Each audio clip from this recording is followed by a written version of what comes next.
Baik, karena waktu sudah menunjukkan jam 7:06. Sudah 50% ya, 59 orang 50% dari semua. Baik, saya Suster Anastasia akan menemani dari kota Red City, Malate, Manila, akan menjadi pemandu acara di webinar kita malam ini. Baik, walau kita nggak bisa bertemu langsung, nggak bisa berjabat tangan, dan tidak bisa cipika-cipiki, mari kita unmute bersama, kita sampaikan selamat malam dan selamat berjumpa untuk semua. Silakan sambil berikan wajah yang Selamat malam, saudara.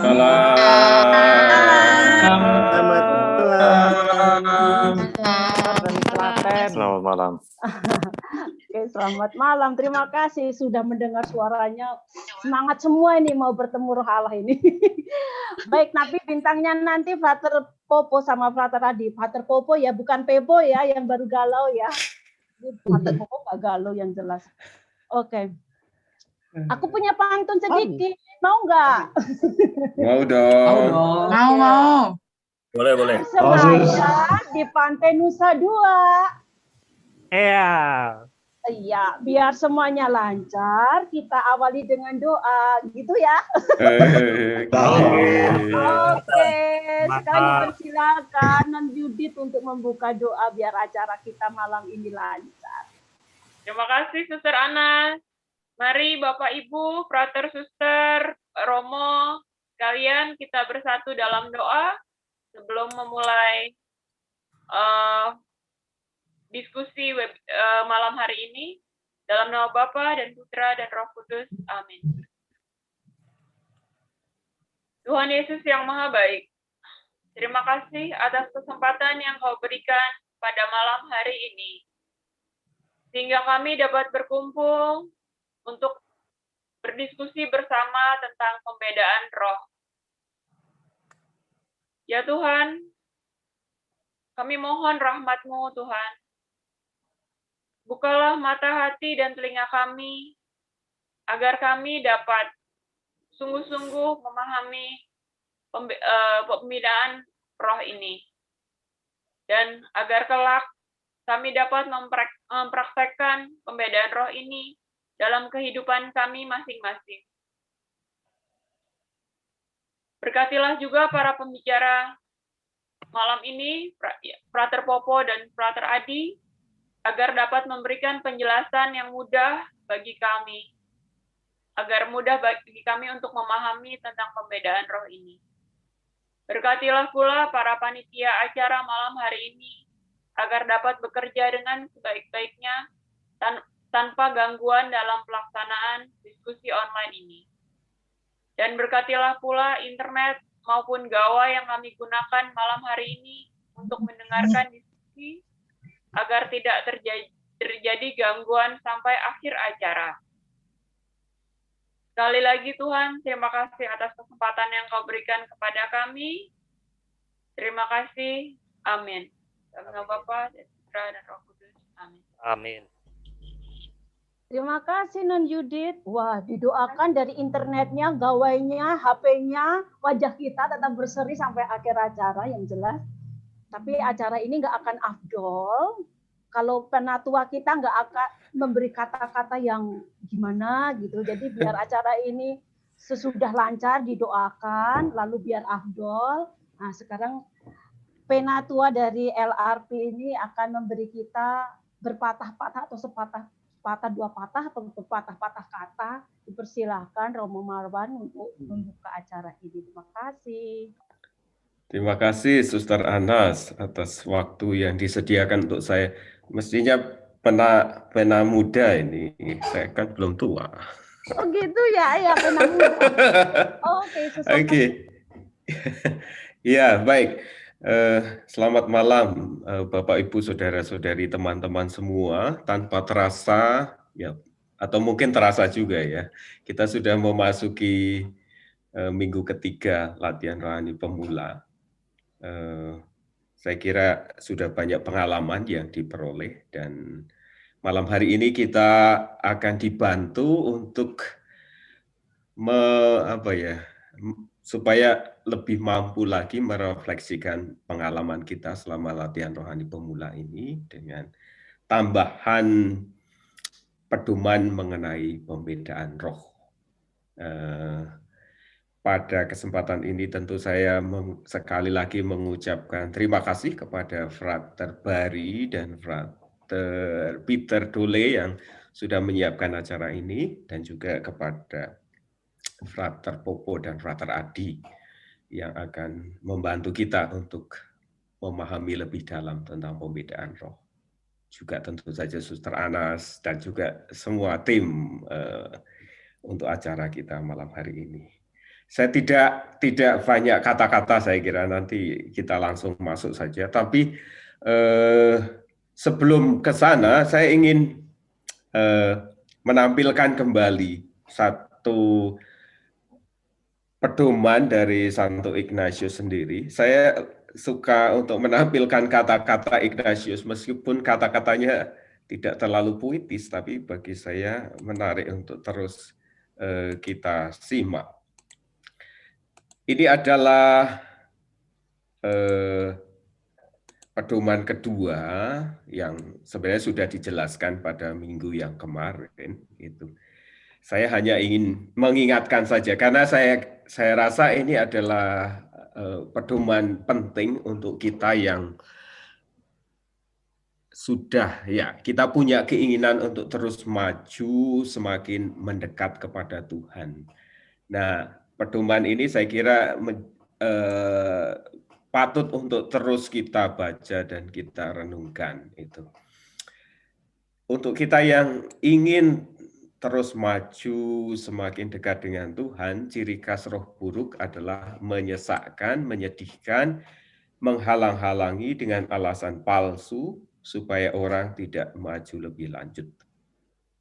Sebaliknya, ciri khas roh baik adalah memberi semangat dan ketekunan, hiburan, air mata, inspirasi, serta ketenangan, membuat semuanya mudah dengan menyingkirkan segala halangan, supaya orang lebih lanjut, maju dalam menjalankan kebaikan. Nah, itu. Dan saya kira teman-teman semua selama proses latihan rohani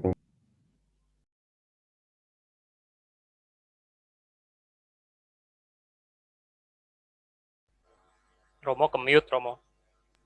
Ya, mau. Romo, ke-mute. Ya,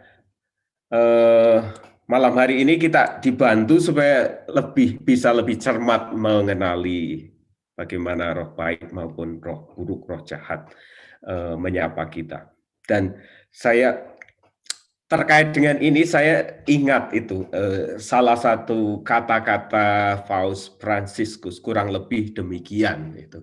Ketika kita berusaha untuk melakukan sesuatu yang baik, itu memang ya roh jahat seringkali memang akan mencoba menghalangi kita supaya tidak maju. Dan kurang lebih Paus Fransiskus itu mengatakan, ya kalau kita tidak melakukan sesuatu yang baik, atau ya kita diam saja, ya roh jahat itu tidak akan repot-repot untuk melakukan sesuatu, mengganggu kita. Jadi ketika dalam upaya kita untuk melakukan sesuatu yang baik, lalu tiba-tiba ada tantangan, entah yang muncul dalam perasaan kita, atau pikiran, atau sesuatu yang di luar, kalau Paus Fransiskus, nah, kesulitan tantangan itu justru menjadi tanda bahwa kita sedang melakukan sesuatu yang baik. Saya kira itu sebuah pedoman yang bisa kita pegang dan juga memberikan peneguhan kalau dalam hal baik yang kita usahakan ada sesuatu tantangan. Itu tandanya kita melakukan hal yang baik. Oke, yaitu sedikit tambahan saja, tapi marilah sekarang kita lanjut saja, kita dengarkan penjelasan dari Frater Adi dan Frater Popo Lalu nanti kalau ada pertanyaan silahkan sampaikan. Hanya saja pesan saya, kalau bertanya nanti diharapkan lebih pertanyaan bertolak dari pengalaman, bukan bukan teori-teori hal yang ideal atau membayangkan ini dan itu. Tapi marilah kita berdiskusi, berbagi, bertolak dari apa yang kita alami selama latihan rohani pemula. Terima kasih. Saya kembalikan, Suster. Terima kasih Romo Marwan, pena muda kita. Terima kasih, garis besarnya udah di depan semua. Sekarang saatnya bintang utama malam hari ini kita panggil Pater Popo dan Pater Adi yang akan menjelaskan secara detail bagaimana cara-caranya roh jahat, roh baik itu hadir dalam kehidupan kita. Ya, atau mau memilih diam aman gitu ya, nggak ada digoda-goda. Baik, silakan waktu dan tempat untuk Pater Popo dan Pater Adi 45 menit ke depan dipersilakan. Saya tidak akan mengganggu. Baik, Suster, terima kasih untuk kesempatannya. Saya ingin pertama-tama menyapa para peserta, Bapak Ibu sekalian yang terkasih. Selamat jumpa. Kenalan dengan saya sudah diperkenalkan tadi ya. Panggil saja Adi atau Frater Adi. Saya saat ini bekerja di SMA De Brito. Jadi nanti suatu kali kalau ke Jogja bisa mampir di De Brito, kita ngopi bareng sambil ya ngomong-ngomong tentang LRP dan lain-lain. Kemarin Frater Bari sudah menghubungi saya lalu memberikan semacam review begitu ya, semacam panduan, sharing, tapi juga sekaligus menjadi review kita untuk masuk ke tema yang akan kita bicarakan malam hari ini, yaitu pedoman pembedaan roh yang kedua. Jadi dalam latihan rohani itu kan ada dua, yang beberapa minggu yang lalu sudah dibahas oleh teman kami juga, Frater Tete, lalu ada Frater Anes juga, minggu pertama. Dan yang secara khusus malam ini kita bicarakan itu pedoman yang kedua. Nanti Frater Popo akan menjelaskan lebih detail tentang hal ini. Nah, sebelum ke sana, seperti metode dalam doa itu ada yang dikenal dengan istilah repetisi, mengulang hal-hal yang mungkin sudah kita dengar dari webinar sebelumnya tentang gerak roh baik, roh jahat di minggu pertama. Nah, di dalam Mentimeter tuh saya sedikit memberikan survei gitu dengan pertanyaan panduan seperti itu ya. Sejauh pengalaman Bapak Ibu sekalian yang hadir di sini itu meneliti batin gitu. Seperti apa strategi roh jahat yang paling sering berhasil menggoda Anda selama ini? Nah, kita bisa melihat di sana bahwa sekitar 38 responden gitu ya memberikan opini seperti ini atau dari pengalamannya itu mengurutkan. Nah, kita mendapat urutan yang pertama tuh roh jahat yang bertindak seperti komandan perang gitu. Menyerang titik lemah. Nah, ini menarik, nanti kita gali lebih dalam pengalamannya gitu. Lalu yang kedua itu roh jahat itu bertindak seperti malaikat atau menyamar menjadi malaikat yang menyesatkan dengan niat baik di awal, namun pada giliran-giliran selanjutnya justru menyesatkan kita, menjerumuskan kita. Urutan yang ketiga kita lihat di sana itu strategi roh jahat yang mirip seperti anak manja, merengek-rengek, merayu untuk bermalas-malasan atau berbuat dosa dan seterusnya. Dan yang keempat itu roh jahat yang bertindak seperti buaya darat atau bahasa sekarang itu juga ada istilah pelakor gitu ya, meminta merahasiakan diri gitu, bermain rahasia, tertutup. Nah, dari survei sederhana ini tampak ya Bapak Ibu sekalian tuh memang mengalami gerak-gerak itu dalam diri masing-masing gitu. Saya kira nih Romo Marwan juga sepakat bahwa ini adalah tanda bahwa dinamika retret itu terjadi. Ignatius sendiri mengatakan demikian gitu ya, bahwa kalau kita mengalami hal-hal seperti ini, ya itu artinya kita masuk dalam dinamika retret atau dalam pengantar Romo Marwan tadi, kita memang sedang bergerak ke arah yang baik sehingga roh jahat berdinamika sedemikian rupa menggoda kita untuk berhenti melakukan hal yang baik itu. Nah ini, nanti kita bisa eksplor lagi. Saya hanya mereview bahwa memang di minggu pertama atau pedoman pertama Santo Ignatius Loyola itu mengatakan bahwa roh itu bekerja, roh jahat itu bekerja seperti ini tuh. Seperti komandan perang, seperti anak manja, seperti buaya darat yang membuat kita tidak mau terbuka. Nah, persis bahan yang akan coba saya review dari putaran pertama itu mungkin akan menanggapi ini ya, tentang roh jahat yang seperti komandan perang ini menyerang titik lemah. Kurang lebih titik-titik lemah macam apa sih yang biasa kita jumpai dan juga itu menjadi titik serangan roh jahat. Nanti saya akan sedikit memberi tambahan insight begitu yang juga saya sendiri kadang-kadang itu rasakan berlaku untuk diri saya sendiri. Nah, saya ajak juga untuk melihat beberapa sharing yang muncul dari teman-teman sekalian gitu ya. Ini adalah pengalamannya. Kalau tadi itu kurang lebih mengidentifikasi gerak roh jahat yang bekerja, ini kita mencoba melihat pengalamannya seperti apa sih misalnya. Nah, ini kita lihat salah satu contoh ini ya. Salah satu kelemahan saya ialah suka menunda-nunda pekerjaan. Saya tergoda untuk tidak konsisten dengan komitmen saya. Namun roh baik begitu kuat dalam mengajak saya untuk tetap konsisten dengan komitmen saya. Butuh kehendak yang kuat. Nah, ini komando perang tadi itu mengenali salah satu dari kita itu punya kebiasaan buruk menunda-nunda. Maka berdoa pun diberi alasan supaya kita menunda. Ini pengalaman yang menarik ya. Terima kasih untuk sharingnya ini. Saya juga tidak tahu siapa yang menulis, tapi saya yakin salah satu peserta di sini. Nah, kita lihat salah satu sharing lagi. Nah, ini. Saya mudah gelisah dan khawatir. Roh jahat, bila saya merasa khawatir dan gelisah itu menunjukkan hal-hal yang membuat saya semakin khawatir, sehingga saya tidak fokus.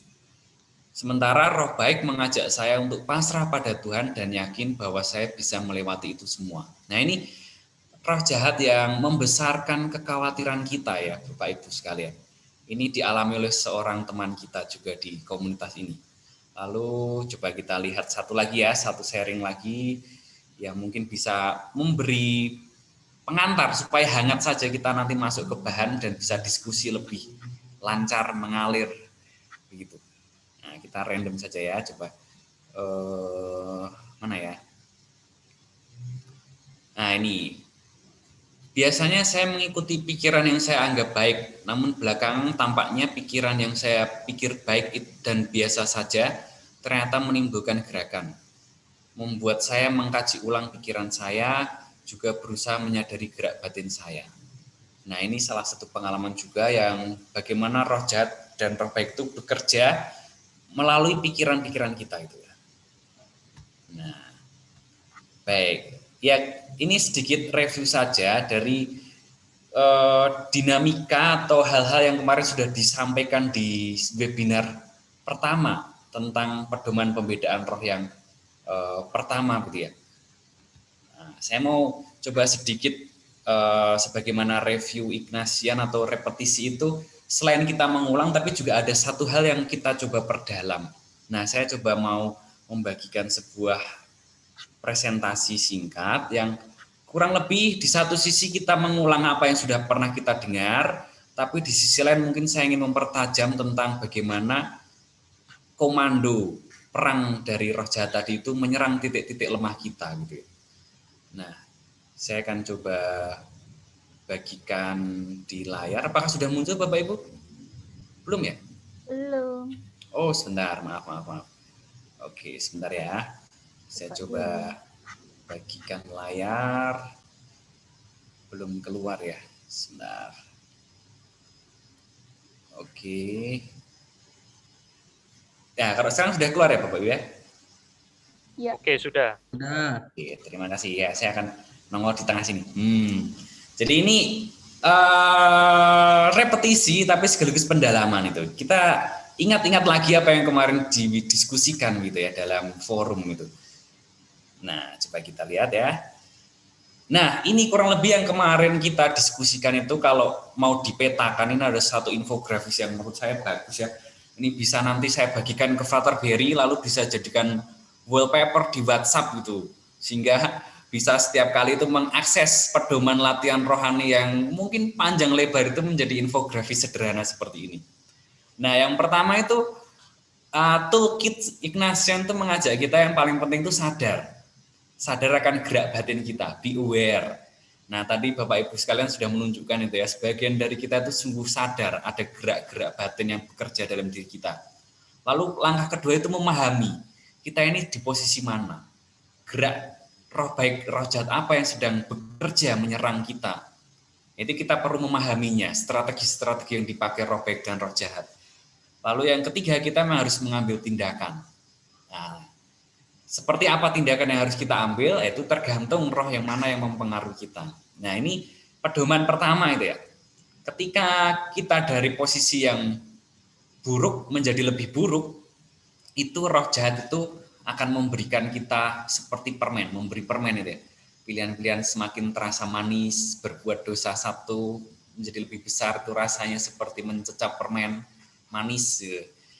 Tapi demikian sebaliknya, roh jahat akan menyengat kita, membuat nurani kita terkoyak dan mulai bertanya-tanya ini sebenarnya saya ini masih Katolik atau tidak, masih menjadi manusia yang sejati atau tidak. Wah, membuat kita menggugat nurani kita itu. Sementara kalau dari keadaan kita baik menjadi lebih baik, nah roh jahat itu akan menyodorkan berbagai macam hambatan, alasan-alasan yang membuat kita enggan untuk melakukan hal yang lebih baik lagi. Sementara roh baik akan meneguhkan kita. Gitu. Nah, lalu kita kemarin juga mengenal istilah konsolasi dan desolasi, Bapak Ibu. Konsolasi itu ketika iman, harapan, dan kasih kita menebal. Sementara kalau kita dalam situasi desolasi itu biasanya tandanya itu kita penuh keraguan-raguan, anxiety gitu ya. Kita membuat teori konspirasi untuk diri kita sendiri sehingga kita bingung tentang siapa diri kita, tentang apa yang harus kita lakukan, kita merasa sedih, kacau gitu. Seperti itu. Lalu ketika dalam situasi desolasi, nasihat Ignatius adalah jangan mengubah pilihan. Perbanyak berdoa dan mati raga gitu. Ya, hal-hal seperti itu. Bersabarlah bahwa nanti konsolasi akan datang. Nah, sementara ketika kita dalam kondisi konsolasi, nah ini yang persis malam ini akan kita eksplor lebih jauh ya nanti bersama Frater Popo. Ketika kita dalam konsolasi, hal apa sih yang perlu diperhatikan? Nah, salah satunya kita diajak untuk rendah hati, bahwa segalanya itu adalah rahmat Tuhan sendiri, dan dalam konsolasi itu kita diajak juga ingat bahwa kita juga akan mengalami desolasi suatu kali nanti itu. Nah, yang ketiga, yang selanjutnya yang kita kemarin juga pelajari strategi roh jahat dan bagaimana mengatasinya gitu. Itu yang pertama, roh jahat seperti anak manja gitu, merengek-rengek. Maka ketika menghadapi tipe godaan seperti ini adalah kita harus tegas. Nah, karena ketika kita tegas, roh jahat akan mundur teratur. Nah, maka gambarannya seperti itu, seperti gambar. Ya mungkin kalau teman-teman yang di sini ada yang suka goes itu seperti di tanjakan itu ya. Kalau kita berada di tanjakan itu kita tidak menambah power genjotan kita bisa menggelinding ke belakang gitu.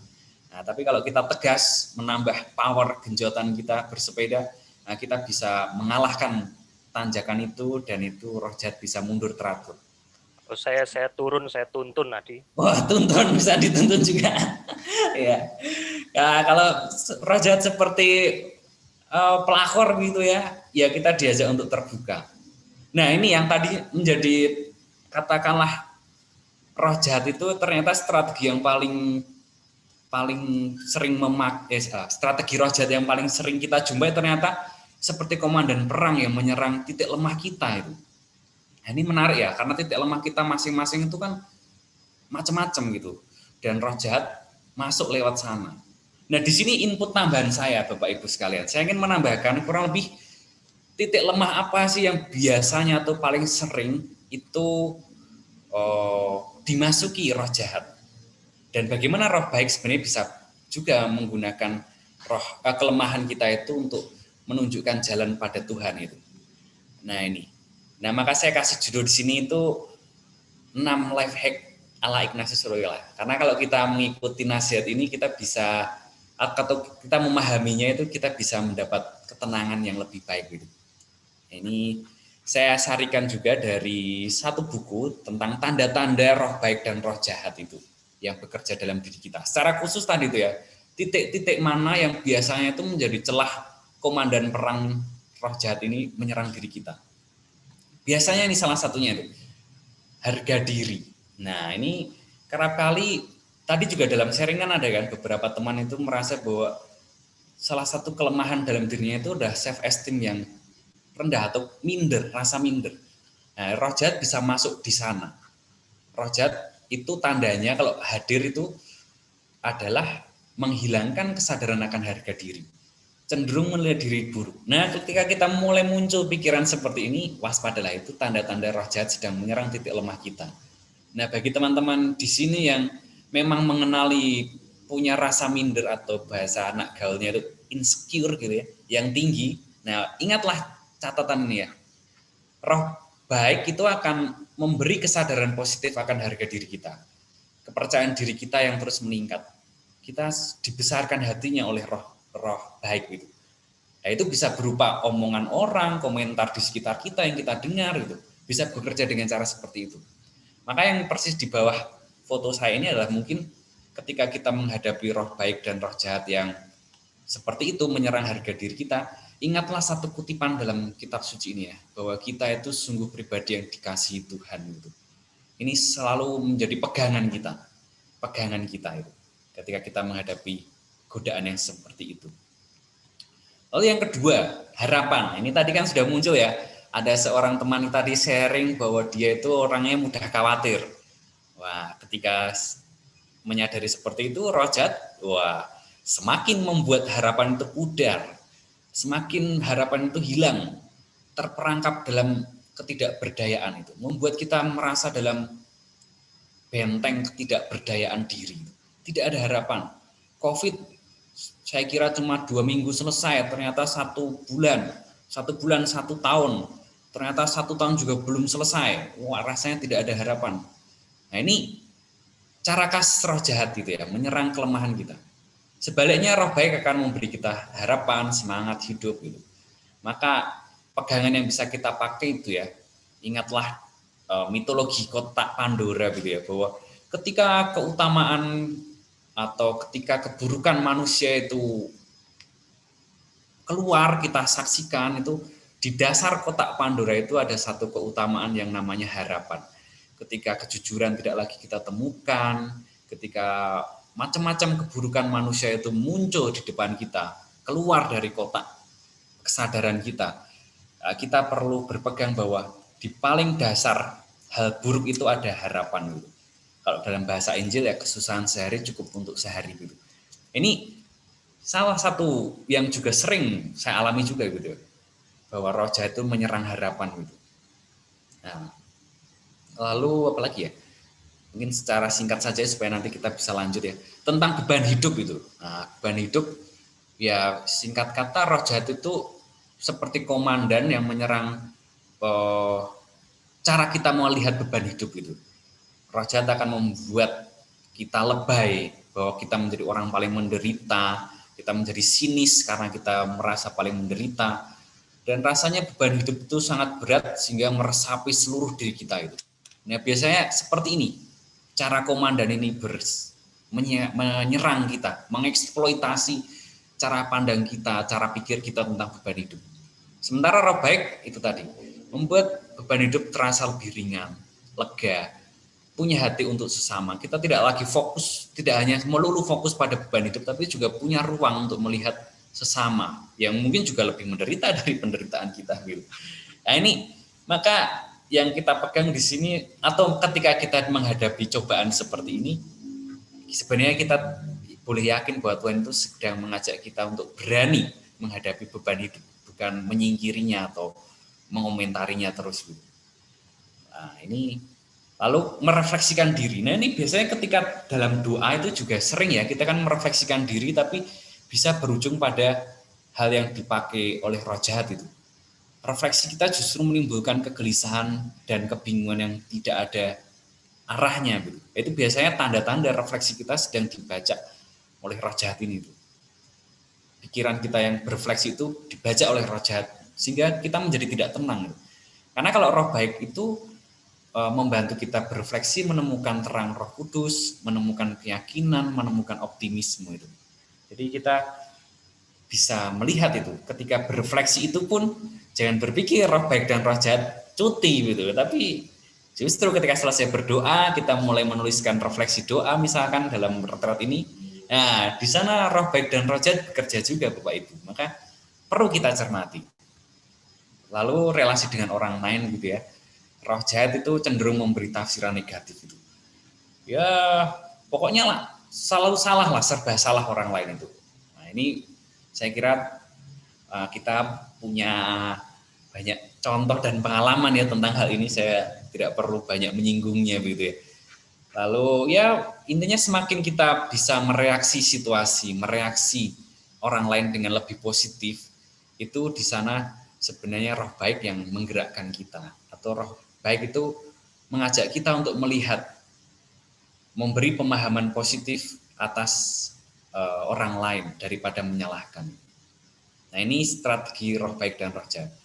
Lalu tentang dosa ini terakhir ya. Biasanya kalau kita merenungkan tentang dosa itu, roh jahat akan membuat kita merasa diri sangat buruk dan pada akhirnya membuat kita tetap tinggal di dalam perasaan buruk tersebut, sehingga berujung pada pesimisme. Sementara kalau kita jeli, roh baik sebenarnya tidak tinggal diam. Ketika kita dalam situasi seperti itu, titik lemah kita diserang oleh roh jahat itu, roh baik itu juga bertindak. Dia akan memberi kesadaran akan dosa secara lebih positif, mengajak kita untuk move on gitu, dan seterusnya. Nah, kurang lebih itu Bapak Ibu yang bisa saya review. Di satu sisi kita mengulang hal yang sudah kita dengar di webinar pertama, tapi juga ini mungkin tambahan ya, hal yang sifatnya melengkapi. Tadi dari saya mereaksi atau merespon polling kita bahwa paling banyak itu merasa digodai oleh roh jahat yang seperti komandan perang, menyerang titik lemah. Titik lemah kita itu biasanya ada di 6 hal ini: kesadaran tentang dosa, cara kita berrelasi dengan orang lain, cara kita merefleksikan diri, lalu beban hidup, cara kita memandang beban hidup, perspektif kita tentang beban hidup, lalu juga tentang harapan, dan juga tentang harga diri. Nah, ini kurang lebih hal yang bisa saya review. Nah, kita akan masuk ke poin yang lebih seru lagi, tentang pembedaan di minggu kedua atau pedoman kedua. Saya persilahkan ke Frater Popo, atau mungkin Bapak Ibu sekalian sudah mulai ada pertanyaan, bisa juga disampaikan di sini juga. Belum ada ya? Sebelum kita lanjut. Oke, kalau belum ada mungkin bisa tunjukkan jempolnya untuk menunjukkan bahwa Anda masih bersama kita di sini. Ya. Nah, terima kasih. Pertanyaan, silahkan. Oke. Baik, kita lanjutkan saja ke Frater Popo. Saya serahkan reviewnya. Adi, terima kasih untuk review yang cekaos dan bisa menambah insight tentang pembedaan roh minggu pertama gitu ya. Lalu pertanyaannya sekarang kita akan membahas pembedaan roh minggu kedua. Lalu bedanya apa dengan yang pertama gitu ya. Nah, saya akan share screen.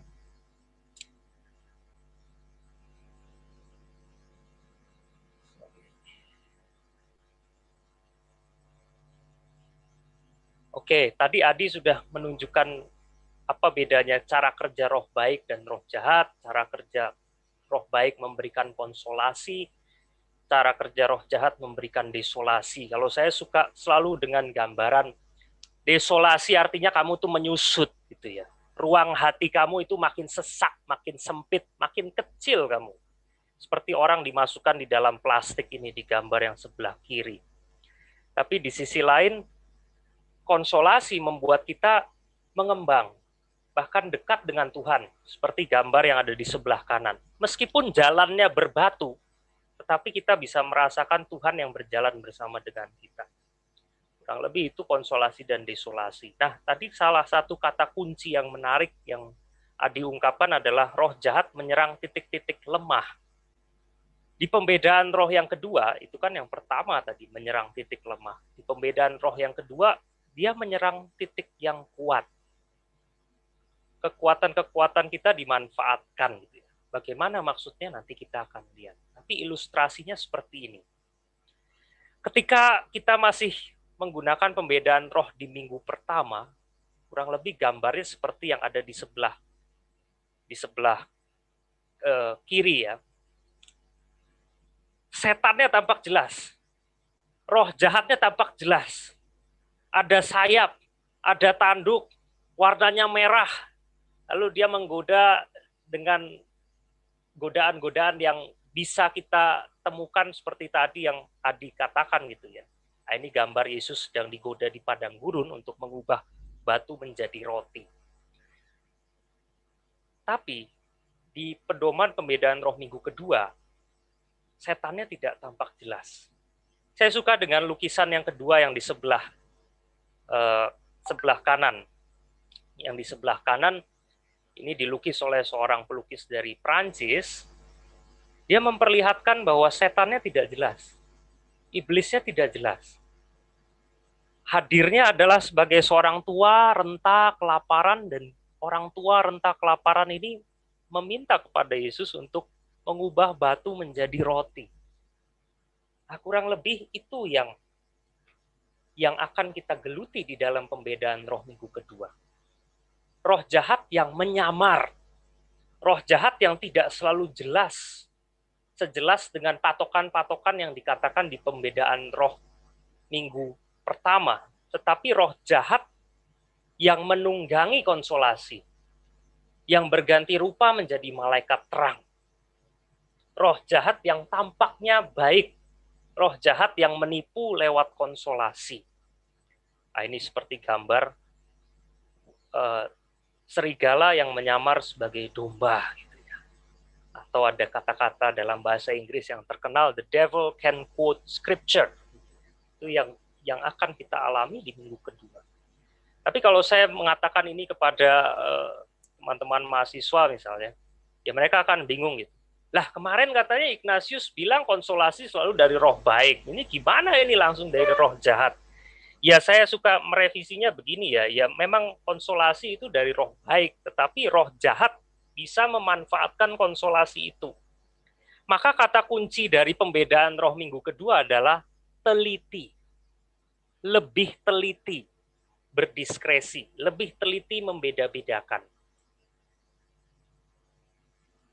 Dan pertanyaan berikutnya, mengapa konsolasi yang disasar? Kita perlu paham dulu, minggu pertama itu maksudnya apa, minggu kedua maksudnya apa. Minggu pertama itu ibaratnya pemula. Orang yang baru mulai masuk ke dalam hidup doa, orang yang mulai mau membalik hidupnya menjadi lebih baik, orang yang ketika berdoa, bayangkan Bapak Ibu baru mulai latihan rohani pertama ya, kira-kira doanya bagaimana di minggu-minggu pertama? Mungkin masih sibuk dengan posisi doa, sibuk dengan waktu, ini udah 1 jam atau belum gitu ya, masih ragu-ragu, masih pelan-pelan. Dan setelah orang terbiasa dengan doa, ya dia akan menjadi lebih maju, dan itulah yang dimaksud Ignatius dengan minggu kedua. Orang yang lebih maju. Orang yang tidak lagi fokus pada dirinya sendiri, tetapi mulai fokus pada Allah yang diikutinya. Dan bagaimana aku menanggapi cinta Allah itu? Bagaimana aku bisa mengikutinya lebih dekat? Kalau dalam latihan rohani yang 30 hari, di tengah-tengah minggu kedua itu ada yang namanya eleksi atau pemilihan. Orang diajak untuk memilih, what should I do? Apa yang harus saya lakukan?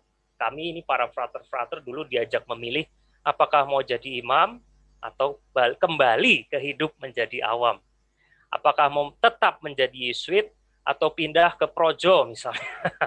Itu yang dilakukan di tengah-tengah minggu kedua. Setelah apa? Setelah enak bermeditasi, setelah enak kontemplasi, setelah bahan doa bisa dicerna dengan baik, setelah merasa dekat dengan Tuhan, kita diajak untuk memilih. Nah, salah satu tips dari Ignatius untuk menemukan kehendak Allah, untuk menaruh pilihan yang tepat adalah memilih yang mendatangkan konsolasi. Artinya apa? Konsolasi itu mengarah ke banyak hal setelahnya. Konsolasi itu kayak energi. Seperti gambar di kanan ini seperti Big Bang gitu ya. Meledak. Meledak karena menghasilkan pikiran, niat, rencana, tindakan, keputusan, sikap, komitmen. Dan ini buah-buah dari konsolasi inilah yang menjadi target dari roh jahat. Hal yang kita rasa merupakan berkat, rahmat, tetapi dimanfaatkan oleh roh jahat.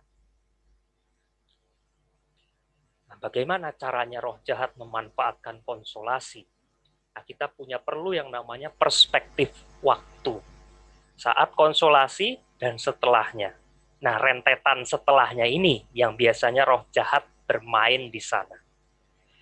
Ini di pedoman keempat dikatakan roh jahat menyodorkan pikiran yang baik suci, dia menyesuaikan diri dengan jiwa yang saleh, lalu sedikit demi sedikit berusaha menuju maksudnya, menipu jiwa itu ke desolasi, menyeret jiwa itu ke desolasi, sedikit demi sedikit. Bukan cepat-cepat ya, tapi sedikit demi sedikit. Itu ya cara kerja roh jahat yang menarik di sini. Dia tidak instan, tetapi dia mengikuti proses kita gitu ya. Dan dia membelokkan konsolasi menjadi endingnya, ujung-ujungnya duit, ujung-ujungnya desolasi maksudnya, UUD gitu ya. Ujung-ujungnya desolasi, bukan duit, tapi desolasi. Misalnya seperti ini, ada kata yang sangat menarik di dalam hidup frater-frater itu, wah aku lagi burn out, aku gosong, aku habis. Nah itu ibaratnya cara kerja roh jahat. Dia membuat orang menjadi burn out dengan konsolasinya. Konsolasi kan ibarat tadi apa, Big Bang gitu ya, api. Seakan-akan ini korek, ini disulut gitu ya. Disulut, terbakar, semangat, tapi ujung-ujungnya membuat orangnya gosong gitu ya. Membuat orangnya lelah, orangnya capek, orangnya tidak semangat lagi di awal. Remnya aus atau remnya blong gitu ya. Overheat kalau mesin. Atau yang dalam bahasa rohani dikatakan diminishing spirituality. Artinya spiritualitasnya semakin melemah, itu melembek. Ini cara roh jahat. Tapi sayangnya mungkin orang juga belum tentu sadar bahwa dia diajak ke suatu desolasi di ujungnya. Bisa aja dia tetap merasa konsolasi, tetapi sebenarnya konsolasi itu konsolasi yang palsu. Dia merasa konsolasi, tetapi sebenarnya dia berada di dalam desolasi. Bagaimana itu nanti kita lihat di dalam contoh-contoh yang akan saya dan Adi berikan. Tapi gambarannya seperti ini. Seperti kodok yang dimasak di air panas. Rasanya apa? Hangat, dekat dengan Tuhan, seakan-akan saya menjalankan kehendak Tuhan, tetapi ternyata saya matang dan mati. Atau seperti gambar yang di sebelah kiri, itu ada orang dengan virtual reality, dengan kacamata yang memberikan realitas yang berbeda gitu ya. Hidup dia sebenarnya kering, tetapi di kacamata itu dia seakan-akan memakan sesuatu. Kurang lebih gambarannya seperti itu. Setelah dibelokkan menjadi desolasi, orang bisa sadar, orang bisa tidak sadar. Dan ini yang membuat cara kerja roh jahat itu sangat berbahaya. Dia membuat konsolasi tidak bertahan lama dan menjadi desolasi, merusak si orang yang konsolasi.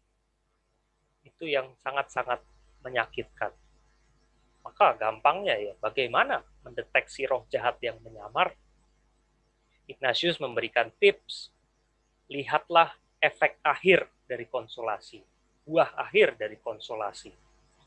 Konsolasinya sama gitu ya, tapi efeknya beda di akhir. Ingat tadi perspektif waktu ya, proses. Roh jahat bekerja dalam proses. Konsolasinya di awal mungkin sama, tetapi efek di akhir berbeda. Efeknya apa yang tadi saya katakan gitu ya. Pikiran, niat, rencana, tindakan, keputusan, sikap, dan komitmen. Efek buruk tidak langsung bisa kelihatan. Bisa cepat atau lambat, bisa juga tidak disadari. Maka penting feedback dari orang lain atau support group kita. Ada salah satu penulis tentang discernment mengatakan, salah satu tanda-tanda orang mulai digoda roh jahat tapi dia tidak sadar, dia itu tidak mau mendengarkan masukan orang lain. Masa sih orang dekat kita atau orang yang mencintai kita kalau memberi masukan dia bermaksud menyakiti kita? Enggak toh. Nah, ini yang bisa menjadi tanda. Kalau roh baik yang bekerja, awal, tengah, akhir, proses konsolasi itu baik dan bertahan. Kalau roh jahat yang bekerja, akhirnya menjadi kurang baik. Kurang baiknya ya bisa eksternal, secara eksternal kita benar-benar jadi orang yang brengsek gitu ya, jadi orang-orang yang tidak baik benar-benar gitu ya. Seakan-akan kita melakukan sesuatu yang baik tetapi ternyata tidak baik. Ya misalnya contoh ekstrim saya katakan teroris atau orang Farisi. Dia bisa loh mulai bertindak dengan suatu konsolasi bahwa dia merasakan melakukan kehendak Allah, tetapi ujung-ujungnya dia menggorok leher orang lain nih. Nah, itu mengerikan dan saya rasa itu tanda konkret. Ataupun yang tadi saya katakan yang melemahkan jiwa, resah, bingung, damainya, rasa damai di dalam hatinya hilang. Itu tanda akhir yang buruk seperti itu. Entah kita yang menjadi orang yang buruk atau kita yang mulai merasa kehilangan semangat, kehilangan konsolasi itu. Tapi catatannya di sini jangan parno gitu ya. Jangan dikit-dikit merasa ditunggangi roh jahat ketika melakukan sesuatu yang baik. Relax saja. Relax saja. Nah, contohnya cara melihat awal, tengah, dan akhir, ada beberapa pengalaman yang sering saya jumpai, termasuk juga pengalaman saya atau pengalaman saya mendengarkan orang lain gitu ya, ketika sharing. Bervariasi jangka waktunya, jangka prosesnya bervariasi. Bisa dalam jangka waktu jam, bisa dalam jangka waktu hari baru ketahuan, bisa dalam jangka waktu bulan, dalam jangka waktu tahun. Nah, kita lihat awalnya selalu mulai dari konsolasi. Tengahnya mulai menurun buah-buah rohaninya. Dan akhirnya terakhir menjadi desolasi, kacau. Tidak lagi konsolasi. Contoh yang dipakai karena ini ditulis oleh Ignatius, kita bisa lihat kembali dari pengalaman Ignatius itu sendiri. Ignatius di Barcelona misalnya, ketika dia berencana mau belajar teologi. Ketika belajar, dia diganggu terus oleh pikiran-pikiran yang suci dan saleh, penampakan-penampakan rohani, doa-doa yang membuat dia merenung terus-menerus. Akhirnya dia tidak tidur, tidak studi dengan baik, tetapi fokus pada hiburan rohani, konsolasi, tidak belajar, tapi malah berdoa. Nah, ini kan lucu gitu ya, sesuatu yang baik, tetapi dimanfaatkan untuk menggiring orang semakin menjauh dari niat awal dia yang baik juga. Atau saya dulu pernah merasa ketika berdoa, sekali berdoa, konsolasi banget. Saya merenungkan perikop Danau Tiberias. Saya konsolasi banget dengan doa itu. Tetapi setelah doa, kan di dalam latihan rohani ada 4 kali berdoa dalam sehari. Doa pertama, doa dengan Danau Tiberias. Saya sangat konsolasi. Lalu saya terlalu excited dengan doa itu. Doa kedua, bahannya beda. Tetapi saya jadi tidak bisa berdoa karena isi kepala saya hanya kepikiran terus tentang doa yang ada di Danau Tiberias itu. adalah bahan doa kedua, penampakan terhadap Santo Thomas itu ya. Saya kepikirannya dengan doa yang berada di Danau Tiberias itu. Kepikiran terus, bahan doa berikutnya tidak berlanjut. Dari yang baik gitu ya, konsolasi ketika berdoa. Tapi saya dibuat tidak bisa lanjut sembahyang, tapi kepikiran terus dengan doa itu. Jadi ketika saya lapor ke pembimbing rohani saya, dia bilang, ya, kamu relaksasi dulu, fokus lagi. Caranya adalah ya, jalan-jalan dulu. Atau repetisi dulu. Sampai kamu puas, baru kamu lanjut.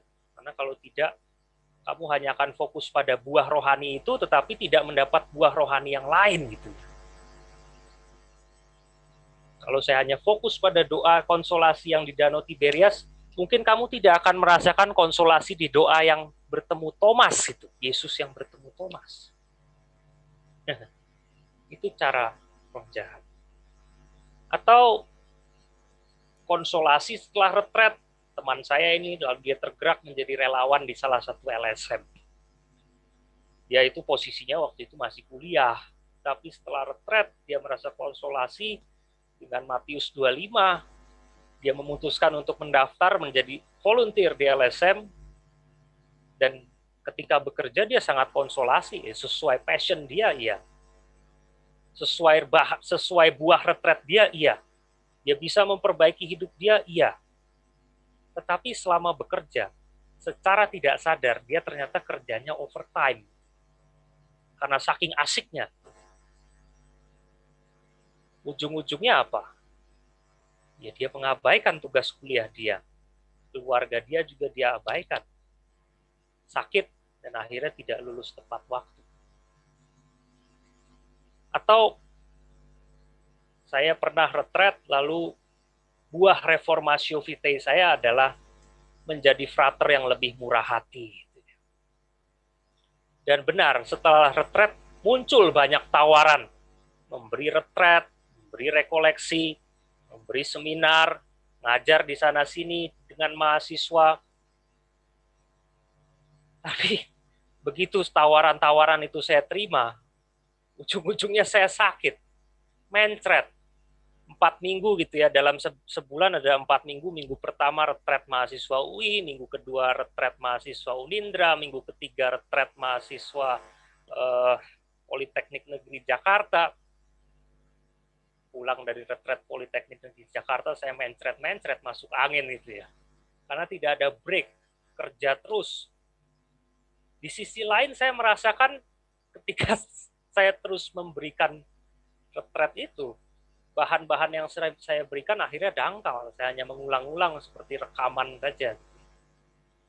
Dan ketika saya pergi tiap Jumat, Sabtu, Minggu, saya merasakan juga waktu dengan komunitas di rumah Wisma Dewanto terbatas. Saya nggak bisa opera komunitas, nggak bisa ikut bersih-bersih gitu ya. Tapi awalnya baik gitu ya, dari niat menjadi orang yang lebih murah hati. Tapi endingnya ada dampak-dampak yang justru membuat niat awal itu berujung pada sesuatu yang sebenarnya tidak terlalu baik. Nah, atau contoh-contoh lain gitu ya. Mungkin Adi yang terlibat di sekolah ini bisa ketemu dengan orang tua yang seperti ini gitu ya. Mama yang mendorong anaknya untuk dapat nilai bagus, ngeles sana sini. Dari pagi sudah sekolah jam 7, pulang jam 2, dulu saya di CC gitu ya, pulang jam 2, ekskul sampai jam 4, pulang ekskul masih les bahasa Jerman. Setelah les bahasa Jerman, les matematika. Tujuannya baik gitu ya, mamanya ingin anaknya berhasil. Tapi akhirnya, bisa jadi anaknya justru kecapean, anaknya malah performanya menjadi buruk, atau anaknya merasa ya hanya didorong-dorong terus untuk berprestasi, menjadi seperti buruh. Atau papa yang suka memberi hadiah ke anak-anaknya, dibelikan barang-barang bagus, mewah, canggih. Teman saya dulu ada yang handphonenya selalu ganti. Kenapa? Hadiah dari papanya. Mungkin tujuannya baik. Dia ingin agar anaknya merasa diperhatikan, anaknya dicintai. Tetapi akhirnya,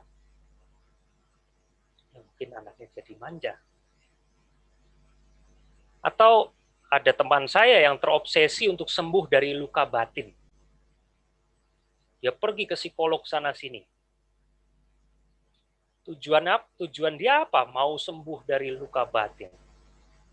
Dia ingin merasakan cinta Tuhan yang penuh. Tetapi akhirnya apa? Dia malah tidak merasakan cinta Tuhan, tetapi malah terlalu sibuk dengan dirinya sendiri, dengan treatment sana-sini, ketemu psikolog sana-sini. Atau mungkin juga tidak hanya hal-hal yang rohani seperti itu, tetapi ada juga hal-hal yang mungkin tidak ada hubungannya dengan hal-hal rohani. Dulu ketika saya memberikan kerasulan di salah satu desa di Giriswonta itu, saya ketemu umat yang cerita begini gitu ya. Dia kakak adik, dia punya adik. Adiknya orang yang pinter. Meskipun mereka miskin, tapi adiknya bisa sekolah, lalu kakaknya membiayai dia untuk sekolah, dan kakaknya senang dengan adiknya ini karena bisa juara kelas terus-menerus. Sampai akhirnya adiknya memutuskan untuk mendaftar kuliah. Tetapi karena ekonomi lagi sulit, kakaknya dengan terus terang bilang, "Dek, saya belum punya uang untuk membiayai kamu kuliah." Lalu adiknya bilang, "Ya gimana, saya pengen kuliah. Saya pengen belajar. Saya pengen meneruskan cita-cita saya menjadi guru." Lalu kakaknya cari solusi. Solusinya adalah ikut kakak kerja di pabrik, lalu gajimu kita tabung bersama gaji kakak, kita nanti tabungan itu kita jadikan jadikan uang untuk mendaftar kuliah. Kakaknya terkejut karena beberapa bulan setelah adiknya kerja dan mendapat duit, adiknya malah tidak ingin kuliah lagi. Kakaknya tanya, "Apakah kamu masih ingin kuliah?" "Enggak ya, udah enak dapat duit, udah bisa beli ini itu." Lupa dengan mimpinya. Akhirnya mereka berdua ya sampai sekarang masih bekerja di tempat yang sama dan menjadi buruh pabrik. Mungkin kita bisa mengatakan ini cara kerja roh baik. Roh jahat. Roh jahat bisa bekerja dengan maksudnya baik, tetapi caranya kurang tepat. Atau mungkin caranya tepat, maksudnya baik, timingnya kurang tepat. Timingnya misalnya sedang kuliah, malah kepikiran jadi relawan ya menjadi distraksi untuk kuliah. Atau caranya tepat, maksudnya baik, timingnya tepat, tapi mungkin skill, kesehatan, atau job description-nya tidak tepat dan malah membebani. Ya itu bisa menjadi titik-titik yang dimanfaatkan oleh roh jahat. Nah, bagaimana melawannya? Ignatius selain memberikan patokan agar akhirnya dipegang, ya tetap memberlakukan kembali pedoman yang minggu pertama gitu ya. Kalau kita merasa sudah burn out, kita merasa konsolasi kita kok berkurang, artinya kita sudah jatuh, ya review kembali motivasi awal. Konsolasi awalnya bagaimana? Dilacak pelan-pelan. Kalau akhirnya sudah terlanjur merusak, ya kita stop. Kita ubah keputusan kita ubah niat-niat kita. Kalau belum merusak, ya ingat konsolasi. Atau jauh sebelum jatuh, kita ingat pula tadi Adi katakan pedoman pembedaan roh minggu pertama untuk mengenali kelemahan-kelemahan melawan si jenderal perang. Tapi selain mengenali kelemahan-kelemahan, kini mari kita kenali juga kekuatan-kekuatan kita yang bisa menjadi pintu masuk roh jahat. Misalnya orang yang murah hati kan dia jadi cenderung susah menolak. Nah ini bisa menjadi pintu masuk untuk roh jahat. Murah hati kan suatu kekuatan gitu ya. Tapi begitu dimanfaatkan dia bisa menjadi sarana roh jahat untuk membuat kita kurang semangat. Atau yang terakhir yang saya rasa paling penting juga, selalu berbicara dengan orang lain. Jangan menutup diri. dengar masukan orang lain. Setelah konsolasi, jangan buru-buru memutuskan apa-apa. Ya ada contoh dari Santo, ini hidupnya Santo Yohanes Maria Vianney. Orang ini kan sangat hebat gitu. Dia pastor yang sangat berdedikasi, sangat hebat, di kamar pengakuan bisa berjam-jam. Lalu suatu hari ketika dia sedang berada di kamar pengakuan, dia merasa suatu konsolasi luar biasa dan muncul niat untuk menjadi rahib, tidak lagi menjadi pastor, tidak lagi menjadi pastor paroki, tetapi hidup menjadi rahib, bertapa, hidup sendiri. Lalu dia cerita pada uskupnya. Lalu uskupnya melarang. Untung dia cerita. Kalau dia tidak cerita, mungkin orang-orang di Ars itu akan kehilangan seorang pastor yang sangat berdedikasi, pastor yang sangat punya hati untuk umatnya. Karena apa? Alasan suci dia untuk menjadi seorang rahib, menjadi seorang pertapa. Apakah jelek menjadi seorang rahib? Enggak. Apakah jelek menjadi seorang pertapa? Enggak. Mungkin dia akan merasakan kedekatan dengan Tuhan yang lebih intens. Tetapi mungkin dampak itu menjadi sesuatu yang sangat self-centered dan tidak lagi memberikan buah pada semakin banyak orang. Nah, Ignatius kan selalu ingin kita mencari yang magis. Apa yang lebih berbuah, lebih membuat kita terpusat pada Tuhan, lebih membuat kita bisa berelasi dengan orang dengan lebih baik. Itulah yang bisa kita cari. Ya, prinsip utama terakhir adalah be kind to yourself. Jadi pun ketika kita sudah jatuh, kita sudah masuk ke akhir yang bikin burnout, jangan khawatir, jangan menghakimi diri. Roh jahat itu selalu lemah ketika kita melawan. Saya stop di sini, kebanyakan ngomong gitu ya. Adi, kamu kan ada pengalaman juga pastinya ya dengan pembedaan roh minggu kedua ini gitu ya.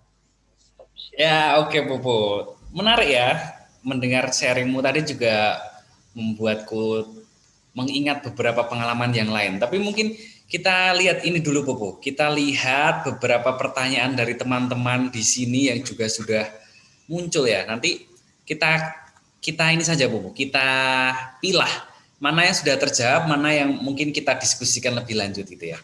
Nah, itu Bobo. Sudah ada 10 pertanyaan kurang lebih, Bobo. Waduh, hebat. Kita jawab cepat ya, seperti di kuis-kuis tengah malam itu. Bagaimana membedakan roh jahat dan roh baik saat tersedia berbagai pilihan yang sama baiknya? Kurang lebih ini tadi sudah terjawab belum ya? Sudah ya? Kurang lebih ya. Begini. Kalau soal pemilihan itu pedomannya beda lagi ya, Adi. Oke. Dalam latihan rohani Ignatius pedomannya berbeda lagi. Artinya apa? Tadi saya kan katakan salah satu tipsnya pilih yang mendatangkan konsolasi. Ketika ada pilihan yang sama baik, pilih pilihan yang mendatangkan konsolasi. Tapi Ignatius mengatakan tidak hanya itu tipsnya.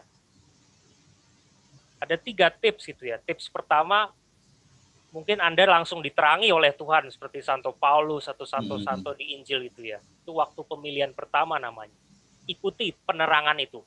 Tips kedua, kalau konsolasi desolasi lagi bermain, ikuti yang konsolasi. Tapi tips yang ketiga, pakai otak. Pakai otak, timbang pro kontra. Pro kontra pilihan A yang baik, pro kontra pilihan B yang baik. Nah, pilihlah pro yang lebih banyak. Tips keempat, pakai imajinasi. Bayangkan ada orang dengan pertanyaan yang sama, pilihan A atau B datang ke kamu, lalu kamu akan menjawab apa ke orang itu kalau ditanya? Ikuti jawabanmu. Oke. Ya itu tadi, jawabannya semakin jelas ya. Bagaimana, tadi tipsnya yang pertama yang langsung relevan dari pembicaraan kita hari ini, malam ini, pilih yang mendatangkan konsolasi. Itu salah satu tipsnya. Tips yang lain bisa kita bahas di webinar selanjutnya ya. Nanti Romoran akan mengagendakan untuk Popo. Sip. Ya, ini masih ada banyak pertanyaan. Tapi kita garis besar saja. Roh jahat selalu memberikan kenyamanan di awal tapi gelisah di akhir. Masalahnya sulit mengenali gerak roh jahat ini. Bagaimana cara mengenali agar tidak tertipu untuk mengikuti bisikan roh jahat? Nah, tadi sebenarnya udah ada jawabannya ya. Kita mau mencoba memakai perspektif waktu tadi. Awal, tengah, akhirnya. Kita periksa itu. Nah, ini nanti kita bisa bicara lebih jauh tentang contoh-contohnya itu. Kita overview dulu dari pertanyaan-pertanyaan ini. Latihan rutin macam apa yang bisa dilakukan agar kita semakin tajam dalam membedakan roh? Nah, tips personalmu apa, Bu? Best practice yang kamu temukan apa? Satu, eksamen. Eksamen. Setiap ini hari. sudah diajarkan belum Romo Marwan ya? Eksamen belum ya kelihatannya? Harusnya sih sudah. Belum, Bobo. Ya. Eksamen itu Ignatius punya tips untuk kita setiap hari melakukan review terhadap hari-hari kita. Untuk melihat rahmat, untuk melihat kejatuhan-kejatuhan kita, ya dengan eksamen itu ya bisa semakin sadar saya berada di posisi yang mana, di awal, tengah, atau akhir gitu. Semakin sering eksamen, semakin sering memeriksa, ya kita pasti tidak akan jatuh dengan tipuan roh jahat yang seakan-akan baik gitu ya. Ya coba kalau saya eksamen gitu ya, setelah memberi retret di UI, lalu memberikan retret di Unindra, saya eksamen dulu gitu ya. Ini retret saya berbuah atau enggak, energi saya masih cukup atau enggak. Saya rasa ketika saat itu saya ingat waktu itu, saking capeknya saya capek eksamen gitu ya. Maka saya masih menerima tawaran untuk retret Politeknik Negeri Jakarta di minggu ketiga, ujungnya mencret, saya malah sakit, saya nggak bisa. Laris manis nih pertanyaan kamu. Begitu ya. Jadi eksamen ya, nanti akan dieksplor lebih jauh lagi eksamen itu apa nanti di kurang lebih di minggu ke-4 atau ke-3 ya di LRP. 4 ya Romo Marwan ya. Teman-teman jangan khawatir, itu alat yang paling canggih yang bisa teman-teman pakai untuk mempertajam kemampuan membedakan roh. Kalau enggak begini, Di. Paling enggak refleksi. Yang kedua, tips saya selalu ngomong dengan orang. Oke, betul. Seakan-akan pembedaan roh ini selalu membuat kita merem, lalu kita memikirkan sendiri gitu ya, roh baik mana, roh jahat mana. Tetapi saya rasa sejauh ini, the best advice can come from those close to you. Nasihat paling baik bisa datang dari orang-orang di sekitar kamu. Maka bicaralah. Entah saya dulu dengan pembimbing rohani saya, lalu saya jadi tidak terlalu fokus dengan doa yang di Danau Tiberias itu, tapi mulai let go, atau juga dengan teman sekomunitas misalnya. Ya pasti kan ada teman-teman di komunitas ini, orang kok retret terus itu kerjaannya gitu ya. Lupa belajar gitu ya. Gimana kesehatan? Saya kira betul ya. Dari pengalaman juga itu ya. Mungkin teman-teman di sini jangan terpaku pada cerita pada pembimbing rohani itu, karena kerap kali saya sendiri juga cerita pada teman sendiri gitu ya, dan kerap kali hal-hal yang didengar lalu disampaikan ulang oleh teman kita itu memberi perspektif yang lain, dan itu bisa membuat kita juga mendengarkan roh-roh jahat atau roh baik yang bekerja gitu. Oke, kita lanjut dulu Bobo ya ke pertanyaan yang muncul nih. Ini seperti saya bertanya pada Ustadz Abu Somad itu, dijawab dengan cepat gitu. Ya, ini sadar dikuasai roh jahat, bagaimana kita bisa kembali berdoa sesuai arahan tema LRP? Karena saat hati mengeras, fokus pada masalah dan tidak dapat mengikuti petunjuk LRP. Wah, ini gimana jawabannya nih? Ini kalau tentang doa gitu ya, saya rasa doa kan tidak langsung kita merem lalu masuk ke bahan doa kan ya.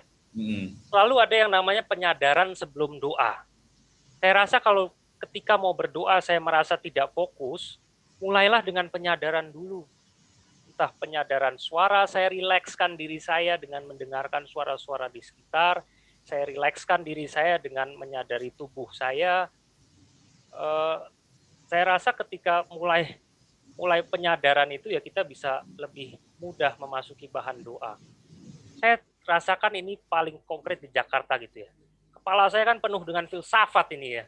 Tiap hari kuliah, kepala saya pusing, saya mau menyediakan waktu berdoa, isinya tesis-tesis Immanuel Kant di kepala saya, skripsi itu. Ya salah satu teknik saya adalah, ya saya menyadari bahwa kepala saya penuh dengan gagasan filsafat, lalu saya tenangkan diri dengan mendengarkan suara di taman, atau mendengarkan musik instrumental. Intinya saya butuh waktu jeda. Nah carilah waktu jeda itu. Mungkin tipsnya seperti itu. Oke, tipsnya sesimpel itu ya teman-teman, relax. Kata kunci untuk masuk dalam retret apapun, bentuk apapun itu relax. Maka ketika kita sudah mulai gelisah dengan bahan dan seterusnya, nah itu saatnya kita relax. Cara relaxnya bisa tanya Father Berry itu, bisa Father Berry punya berbagai macam tips untuk relaksasi. Wah, nanti silahkan dihubungi langsung Father Berry. Oke, kelihatannya masih banyak, tapi tidak semua kita bahas sih, tapi sekedar overview bagaimana ini ya, bagaimana cara untuk dapat membedakan kehendak Allah dan kehendakku pribadi. Wah, ini pertanyaan yang bisa jadi satu webinar tersendiri nih ya. Oke. Kalau aku tipsnya ya, pertanyaan ini paling sering ditanyakan juga di teman-teman muda di De Brito. Saya kan mendampingi itu. Seperti kalau saya sendiri mencoba menjawab sharing, perspektif saya apa sih kehendak Tuhan itu untuk diri saya, untuk diri kita itu. Kurang lebih yang bisa saya katakan atau saya hayati itu, Tuhan tuh ingin kita tumbuh, berbuah dan bahagia itu. Maka ketika kita mengambil pilihan, apakah pilihan itu membawa kita pada pertumbuhan, membawa kita pada makin berbuah dan bahagia untuk diri kita itu. Semakin jawabannya iya, mungkin sebenarnya kehendakku dan kehendak Tuhan itu sesuatu yang sejalan juga, bisa jadi seperti itu. Jadi ini kan ada suatu pengandaian kehendakku itu selalu kontra dengan kehendak Tuhan itu. Kadang-kadang tidak juga sih menurut saya. Ini sedikit berbagi saja sih. Ya, mungkin Popo punya insight lain dari pengalaman. Kalau saya patokannya begini. Cek cara kamu mengambil keputusan. Apakah kamu sudah melibatkan Tuhan ketika mengambil keputusan, kehendak Tuhan atau kehendak saya? Kalau orang mengatakan ini kehendak Tuhan, tetapi ketika dia mengambil keputusan, dia sama sekali tidak melibatkan Tuhan, dia tidak bawa pemilihan dia di dalam doa, gimana dia tahu itu kehendak Tuhan gitu ya? Lalu cek dulu apakah saya akrab dengan Tuhan gitu ya, apakah saya melibatkan Tuhan di dalam mengambil keputusan saya. Karena apa? Kehendak Tuhan kehendak Tuhan bisa jadi adalah kerinduan terdalam saya sendiri. Bisa sama frekuensinya, tapi tidak jarang bisa berbeda. Kadang yang menjadi kehendak Tuhan bukan sesuatu yang saya senangi, bisa jadi itu salib gitu ya. Tetapi ketika di dalam proses memutuskan, saya menimbang pilihan itu bersama dengan Tuhan, kok saya selama ini merasa itu membantu untuk lebih bisa menerima ketika kehendak Tuhan itu tidak sesuai dengan kehendak saya. Begitu. Oke, Popo. Oke, waktu kita masih sampai jam berapa nih, Suster ya? Saya lupa ya. Mohon kita maaf. Sampai jam 20.45 sampai masih lama jawab. sekali. Ya, aku sudah masuk tanya jawab tuh nih. Udah masuk tanya jawab tau Kak Tuan. Iya, betul. Ini semakin dijawab pertanyaannya semakin bertambah, Suster. Jadi betul. Nanti. Tapi nanti kalau sudah waktu saya begini saja, Suster. Supaya tidak bosan kita variasi ya. Tadi ada pertanyaan, nanti kita akan masuk lagi ke pertanyaan-pertanyaan yang sudah masuk di Mentimeter. Tapi mungkin saya membuka satu kesempatan nih. Kalau Bapak Ibu ingin bertanya atau memperjelas tadi apa yang sudah dibagikan oleh saya maupun oleh Father Popo, nah bisa angkat tangan lalu langsung ya Father ya. Sharing saja langsung begitu. Iya, silahkan siapa yang mau langsung. Satu dulu ya, satu kesempatan ya. Supaya angkat tangan, kelihatan angkat tangannya gimana ya? Ya bisa langsung tunjukkan aja buka. Ini. Langsung buka saja. Siapa yang mau tanya langsung nih? Ada? Belum ada kah? Oke. Ya kita kalau di chat juga ada beberapa pertanyaan. Ada di chat ini Frater, ada di chat nih. Frater Adi, Bang dan Frater Popo, hari Minggu saya kan tidak misa offline karena kuota atau jatah umat yang bisa hadir di gereja sudah habis. Saya memanfaatkannya untuk bersepeda ria yang baru ngetren lah kues ya. Hal ini yang jarang bisa saya lakukan karena misa offline di gereja saya hanya pukul 9. Saya merasa sangat senang, merasa bugar dan sangat bersemangat. Selain karena bisa bersepeda, saya juga terhindar dari rasa jengkel akibat tidak mengerti homili yang disampaikan Romo. Karena kebetulan hari Minggu itu adalah giliran Romo yang homilinya sulit saya tangkap. Sore hari saya mengikuti misa online dengan hati yang riang. Nah, pertanyaan saya ini, brother, roh apa yang menghinggapi saya saat itu? Gitu. Wah, seperti lagu itu ya. Entah apa roh yang merasukiku gitu ya. Oke. Ya, siapa nih yang akan memberi tanggapan nih? Romo Martin. Karena menyinggung tentang Romo. Enggak sih. Pertanyaan sulit ini sebenarnya. Oke. Popo mau menanggapi dulu, Popo? Ya, begini. Bapak Ibu, kita selalu berpatokan pada definisi ya. Kita selalu berpatokan pada apa yang dimaksud konsolasi, apa yang dimaksud desolasi. Konsolasi adalah ketika saya dekat dengan Tuhan. Udah gampangnya itu. Ketika pusat hidup saya Tuhan. Desolasi adalah ketika saya menjauh dari Tuhan. Dan ya kita bisa ngecek gitu ya. Ketika saya bersepeda atau ketika saya misa, itu kan sama-sama sarana gitu ya.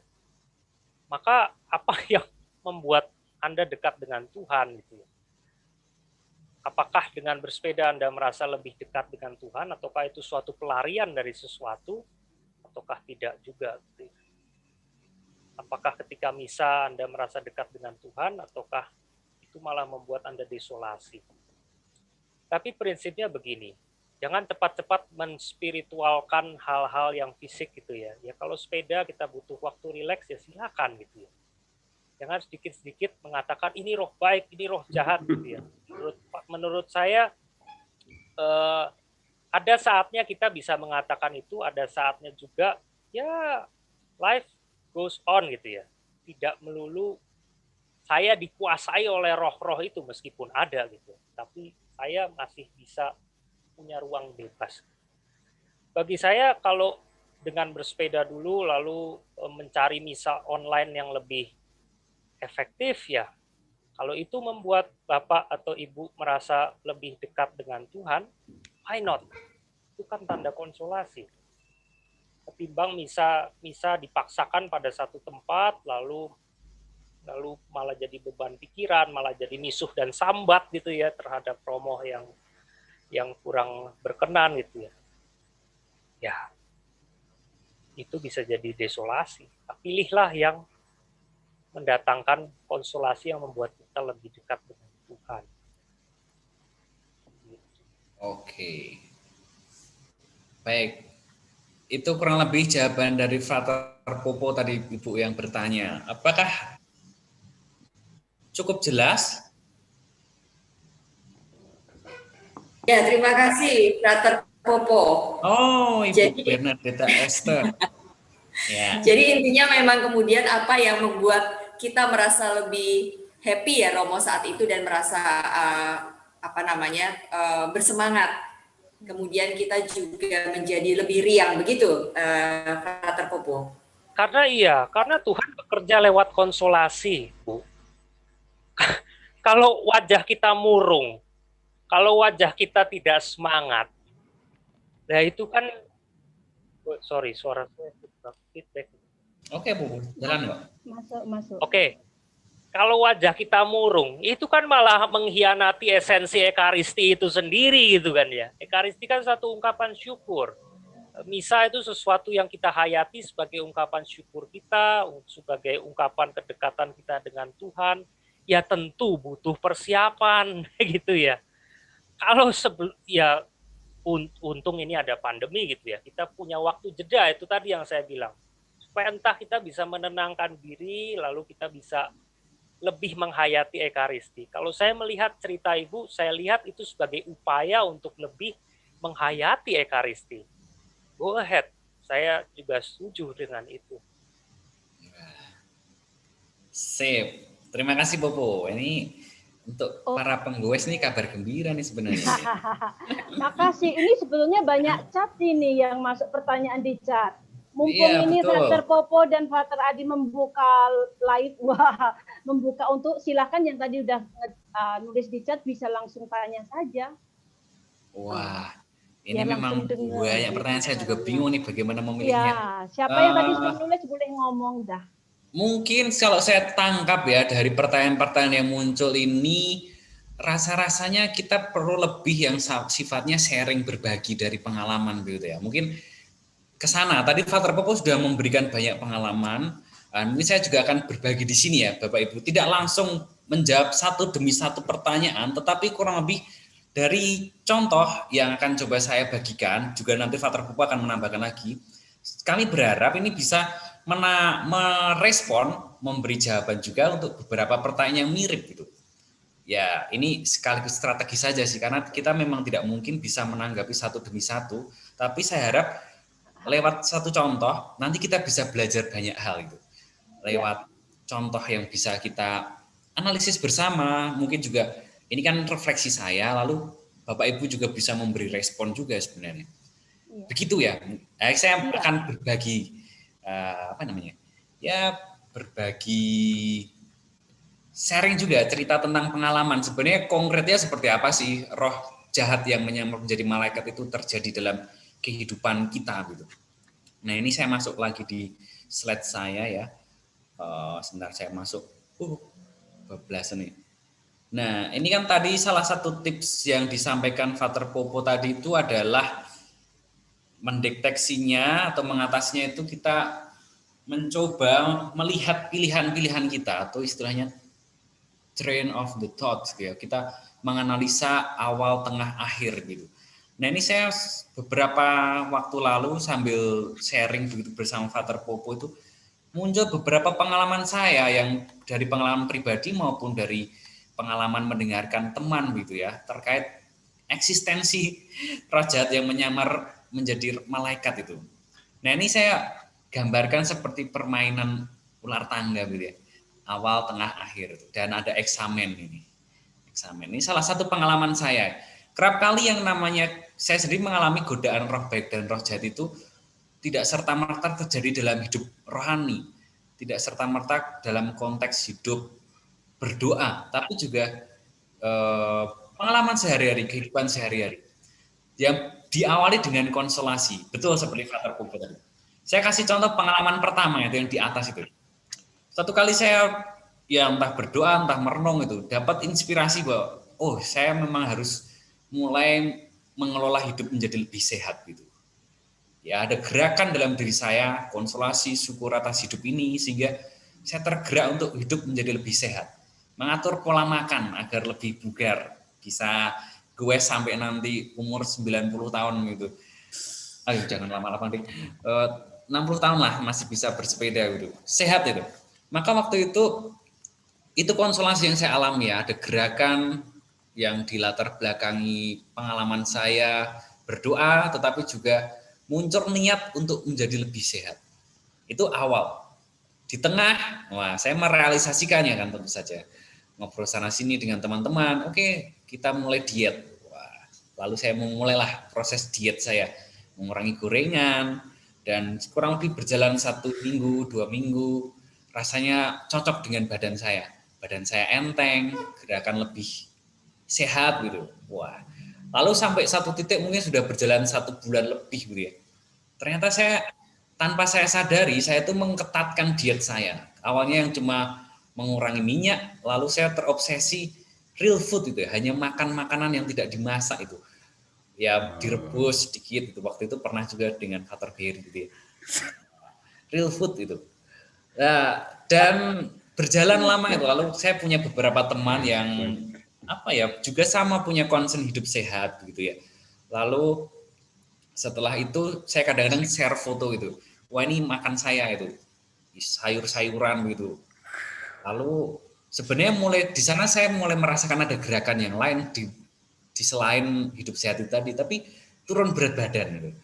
Dan sebenarnya mulai gejala-gejala fisik lemas atau pusing siang-siang gitu. Nah, waktu itu kesadaran itu muncul ketika teman saya ini berkomentar atas foto yang saya kirim. Frat itu kok nggak ada proteinnya, sudah berapa lama nggak makan protein itu. Nah, itu saya mulai sadar itu, kok saya seperti ini ya. Nah, lalu saya eksamen pemeriksaan batin itu tadi. Sebenarnya awal mulanya itu saya mau apa sih dengan hal seperti ini. Nah, mulailah di sana saya mengorientasikan diri. Ternyata niat saya untuk menjadi lebih sehat, lebih baik itu menjadi lebih ekstrim, menjadi bermati raga. Dan waktu itu saya masih belajar filsafat itu, jadi justru mendatangkan kepusingan untuk diri saya sendiri. Nah, di sanalah saya terus mulai bergerak lebih seimbang gitu. Nah, ini salah satu pengalaman yang bisa saya katakan bagaimana roh jahat itu menyamar menjadi malaikat yang memotivasi saya, mendukung saya untuk mengupayakan hidup yang lebih sehat dengan diet. Tapi lama-lama diet itu ternyata saya sadari makin ketat, tidak sesuai dengan intensi awal saya melakukannya. Nah, lalu masuk ke dalam tips yang tadi diberikan Frater Popo, pintu masuknya untuk sadar bagaimana? Ngobrol dengan teman itu. Saya berbagi saja dengan teman saya, lalu teman saya itu memberi komentar, dan dari komentar itu saya refleksikan. Nah, dari sanalah saya mulai merasa-rasakan itu, kehadiran atau gerak batin saya itu tidak sesederhana yang saya pikirkan itu. Ternyata muncul berbagai macam dinamika dalam diri saya. Dan dari sanalah kita sebenarnya bisa mengenali niat baik kita di awal dan mungkin sampai tengah itu bisa berakhir pada hal yang kurang baik. Nah, kurang lebih seperti itu. Salah satu sharing yang bisa saya bagikan juga. Tentu ada sharing-sharing lain yang bisa kita lengkapi juga di sini. Tapi intinya seperti tadi ya, beberapa tips yang bisa ditegaskan lagi itu. Pentingnya menyadari gerak batin yang terjadi dalam diri kita. Lebih-lebih kita sungguh sadar awalnya itu dari mana niatan itu. Tengah, akhir. Yang kedua, kita sendiri punya teman untuk berbicara tentang gerak batin kita. Tidak harus pembimbing rohani yang romo, frater, tetapi teman biasa pun bisa menjadi teman kita berdiscernment, membeda-bedakan roh. Asalkan kita juga punya telinga untuk mendengarkan apa yang mereka tanggapi gitu. Lalu yang ketiga ya kita memang punya kehendak untuk terus menjadi lebih baik gitu.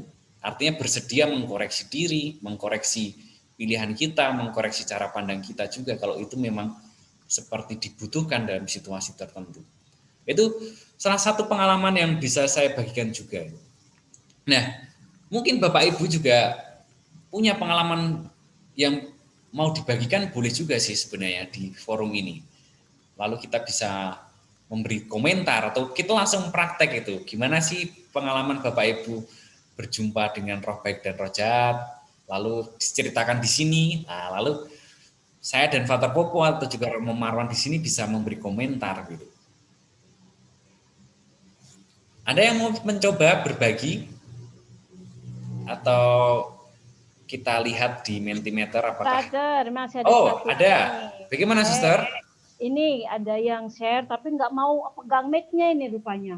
Oke. Ini dari Bu Emilia. Roh jahat sering menarik saya untuk tidak mengembangkan relasi dengan Tuhan dengan berkata, sering menarik saya untuk tidak mengembangkan relasi dengan Tuhan dengan berkata, untuk apa kamu sok-sok maju, sok-sok ingin mengenal Tuhan. Kata-kata ini diputar terus di dalam otak dan tidak mempan pada saya. Karena itu, dia letakkan kata-kata ini di orang-orang dekat saya. Saya dibilang munafik lah, dan roh jahat itu tidak nyata. Bagaimana cara supaya tidak sakit hati dan tetap mendoakan dia? Gitu. Oke. Kurang lebih bisa ditangkap ya, Frater Popo ya. Ada seorang ibu ini selalu dalam mengusahakan niat baiknya itu ada pikiran kenapa sih kamu melakukannya sok suci dan seterusnya. Wah, gimana Popo? Ada tanggapan? Saya rasa kita perlu tempatkan ini di pembedaan roh yang minggu pertama ya. Kita lihat disposisi ibu. Apakah ibu orang yang bergerak mundur dari dosa satu ke dosa yang lain? Saya rasa enggak. Dengan keinginan ibu untuk mendekati Tuhan, berarti ibu orang yang maju. Nah, cara kerja roh baik terhadap orang yang maju, dia akan menyemangati, dia akan memberikan dukungan, dia akan memberikan kekuatan itu. Jadi seperti tadi juga dikatakan cara kerja roh jahat adalah memberikan pukulan gitu ya, memberikan insecurity, membuat orang ragu. Bagaimana cara menghindari roh jahat yang ada di komunitas atau di orang-orang terdekat ibu gitu ya. Saya ya perlu tanya dulu.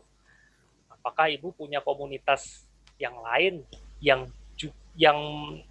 apa ya? Yang berisi orang-orang yang bisa dijadikan support group gitu.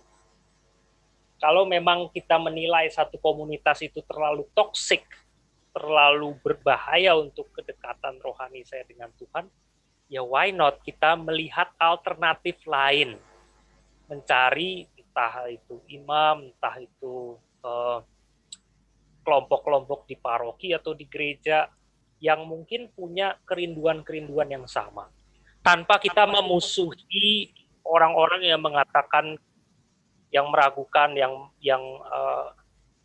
yang tadi Ibu katakan membuat Ibu merasa tidak nyaman itu, tapi mencari alternatif tempat lain. Begitu. Baik. Bagaimana Suster? Apakah Ibu mau menanggapi enggak ya? Silakan. Kalau hanya di pikiran ya, kalau rasa-rasa ditolak, rasa-rasa dibilang munafik itu hanya ada di pikiran, ya ingat tadi pesan yang Adi katakan itu ya. Suara Tuhan itu seperti apa? Suara Tuhan ya akan selalu menjadi suara yang menerima. Jadi begini, Brother, mari Bu Emil dijelasin. Iya, Brother. Ya, Suster, terima kasih banyak. Ya, oke. Itu kata-katanya memang beneran asli keluar kok dari mulutnya orang tersebut begitu. Jadi saya bisa yakin bahwa itu bukan pikiran saya gitu. Tapi ya berarti terima kasih juga untuk tanggapannya. Ini tidak perlu dipaksakan berarti. Halo? Maaf, suara saya. Halo. Ya, terima kasih Bu Emil. Ya itu kan misalnya komunitas LRP inilah, di grup Ibu, ya itu kan bisa jadi alternatif ya. Menurut saya, tapi solusi yang lebih tepat pasti Ibu sendiri yang nanti bisa merasakan mana yang bisa lebih sesuai. Oke. Baik, Popo. Kita lanjutkan di pertanyaan yang sudah masuk ya, Popo ya. Kita model jawab cepat. Oh ya, silakan. Kalau ada yang mau tanya, ini loh, Prater ada yang mau tanya langsung nih. Oh, boleh. Silakan. Boleh, silakan. Buka mic-nya, Bu Maria. Saya kan udah ngikutin RFP ini ya, udah mau minggu ketiga kan. Tapi saya dari minggu 1, kedua, sampai yang mau ketiga ini, terakhir kan hari ini ya, baru hari ini gitu. Ntar kan Sabtu mau dibahas lagi. Itu tuh kenapa setiap kali doa tuh saya ingat masa lalu saya yang saya sama sekali tidak suka ya, dan saya tidak pernah mengendaki masa lalu saya gitu. Itu saya ingat, terus orang-orangnya juga tapi saya berusaha mengabaikan, dan saya terus bawa dalam doa, kita minta kekuatan Tuhan hilang, terus nanti tiba-tiba muncul lagi. Nah, caranya supaya hilang tuh gimana gitu, karena saya nggak suka banget gitu ya. Itu aja, Brother, Suster. Makasih. Boleh diceritakan lebih detail, maksudnya ketika mendoakan apa, lalu muncul itu gitu, bahan doa. Ya, saat saya berdoa harian, itu kan saya suka lihat di Katolik, kalau nggak di buku berdoa itu, saya selalu jalani. Kalau nggak saya lagi berdoa malaikat Tuhan, atau apa, tiba-tiba terlintas gitu. Jadi rasa tuh pengen berhenti gitu saya doa. Apa-apaan sih ini kok saya ingat lagi gitu. Jadi saya tuh pengennya bisa melepaskan, tapi kadang ada juga Tuhan bimbing saya gitu untuk tetap tenang, tetap terus bawa dalam doa, tetap kamu berdoa. Ada kayak gitu, kalau udah gitu nanti saya enak lagi gitu. Tapi kalau saya mulai ingat lagi, rasanya nggak nyaman gitu. Itu aja. Makasih. Ya, apakah sudah pernah diceritakan kepada pembimbing atau pembimbing ya? Yang ini belum. Oh sudah. Belum. Oh belum. Ya, oke, baik Ibu. Saya rasa begini. Di dalam doa memang banyak yang muncul itu ya. Pasti akan banyak yang muncul. Ketika kita merem, lalu akan muncul pengalaman. akan muncul perasaan, akan muncul pikiran, tapi percayalah ketika berada di dalam situasi doa, mungkin pengalaman yang muncul itu bisa menjadi tanda sesuatu yang ingin Tuhan katakan pada kita. Kalau itu dalam konteks doa gitu ya. Konteks doa. Maka kita juga tetap perlu memelihara optimisme bahwa mungkin ada sesuatu yang perlu kita olah. Nah, bagaimana kita tahunya? Ya perlu diceritakan dulu kepada pembimbing rohani atau pembimbing kelompok. Tidak perlu di dalam kelompok, kalau butuh waktu personal, silakan cari waktu personal. Intinya, ya kalau itu merasa sebagai suatu gangguan yang muncul terus-menerus, artinya mungkin kita juga perlu energi atau bantuan dari orang lain untuk juga bisa menjadi teman mendengarkan cerita itu sekaligus ya menimbang apa langkah berikutnya begitu ya. Kalau belum diceritakan, mohon maaf, Ibu terjatuh dalam perangkap roh jahat namanya. Roh jahat kan selalu meminta kita merahasiakan ya, menutup gitu ya. Kalau memang itu sudah sesuatu yang levelnya sangat mengganggu relasi Ibu dengan Tuhan, Ibu mau berdoa nggak bisa, ya dibuka dulu. Nah, setelah dibuka kan nanti ya misalnya kalau butuh bantuan dari entah orang-orang dari bimbingan konseling ataupun yang sejenisnya itu kan juga bisa jadi alternatif. Tapi itu nanti. Ingat ya, ketika jenderal perang itu menyerang lewat titik-titik lemah, itu jangka waktu panjang gitu ya. Tapi dalam jangka waktu pendek, hal darurat yang bisa kita katakan buka pada orang lain. Ibaratnya bola salju gitu ya. Jangan sampai bola salju yang sudah jatuh dari gunung itu makin besar, makin besar, makin besar. Lalu ketika orang lain mau menolong, keburu telat. Biasanya ini terjadi pada frater-frater yang jatuh cinta gitu ya. Pertama kali jatuh cinta tidak langsung ngomong, taunya udah semakin sayang, begitu dibuka udah telat gitu ya. Ya, lukanya sudah terlalu dalam. Begitu. Saran saya praktis pertama ceritakan dulu. Semoga pernah jatuh cinta. Semoga maksudnya punya kehendak untuk membuka diri. Mungkin menambahkan sedikit. Bikin kalau masa lalu yang ya. Udah kita sama ini konseling saya. Ya. Mungkin menambahkan sedikit ya. Terkait dengan bahan latihan rohani pemula, modul Damai Sejati dalam Kasih Ilahi itu kan Michael Hansen seringkali memberikan saran kepada kita. Fokus dari modul yang kita doakan kali ini adalah fokus melihat pengalaman-pengalaman yang membahagiakan, yang menggembirakan. Ketika ada pengalaman yang menyedihkan, jangan ikuti itu gitu. Itu saran umum gitu. Tapi seperti yang disampaikan Frater Popo tadi, kadang pengalaman-pengalaman yang menyedihkan itu muncul terus-menerus gitu.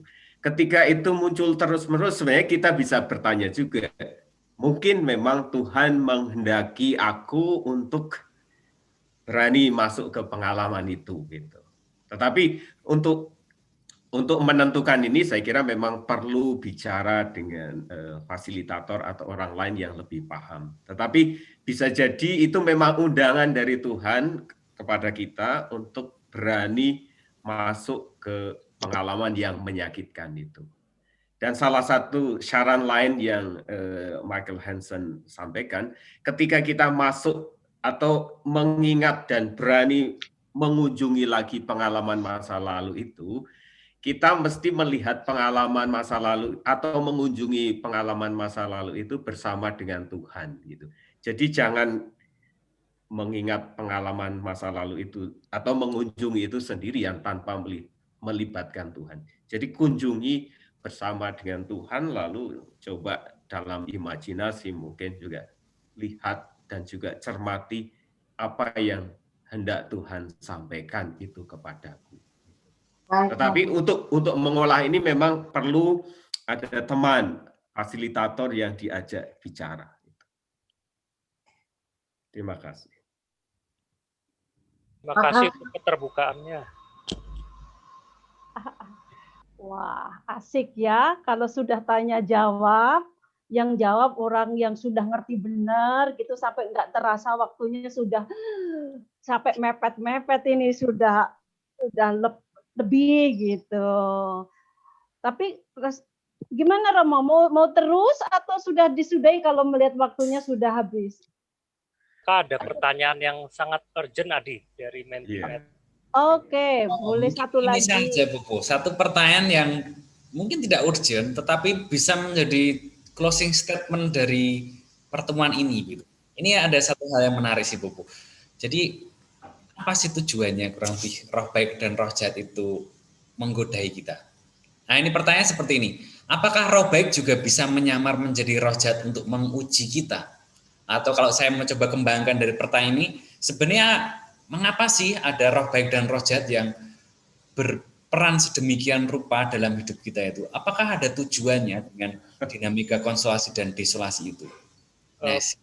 Pokoknya patokannya begini, roh baik adalah gerak batin yang membuat kita mendekat pada Tuhan, roh jahat adalah gerak batin yang membuat kita menjauh dari Tuhan. Nah, ketika roh jahat itu menyamar sebagai roh baik, tujuan dia adalah membuat kita jauh dari Tuhan. Kenapa dia menyamar sebagai roh baik? Karena dia melihat kita ditemani roh baik gitu ya. Orang-orang yang sudah maju, orang-orang yang berada di dalam konsolasi, dia ditemani roh baik. Maka pintu masuknya adalah menjadi roh baik. Maka roh baik bisa menjadi roh jahat? Menurut Ignatius, tidak gitu ya. Karena kalau enggak orang jadi tambah bingung gitu. Tapi pada prinsipnya, kita perlu ingat kembali pedoman pembedaan roh pertama. Mengapa seakan-akan Allah mengizinkan konsolasi, mengizinkan desolasi, mengizinkan roh jahat bekerja pada kita. Satu, mungkin karena kitanya males gitu ya. Kedua, mungkin dia ingin mengajak kita belajar berkembang pada satu aspek tertentu. Ketiga, mungkin Tuhan ingin mengajak kita lebih mengandalkan Dia dan tidak sombong. Kadang kehiburan rohani atau konsolasi itu seakan-akan dari daya upaya kita sendiri itu mungkin itu ya. Kita mungkin membuat konsolasi-konsolasi sendiri atau kita merasa semuanya tergantung pada diri kita. Tetapi yang namanya doa, yang namanya hubungan dengan Tuhan, ya kita harus menempatkan diri dalam relasi dengan Dia. Artinya kita bukan segala-galanya. Kita bukan pusat dari dunia ini, tapi Tuhan yang menjadi pusat hidup saya. Tujuannya lagi-lagi mendekat, menjauh, mendekat, menjauh, mendekat, menjauh. Kalau kita punya patokan itu, udah beres.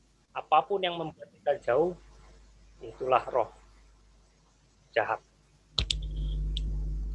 Oke.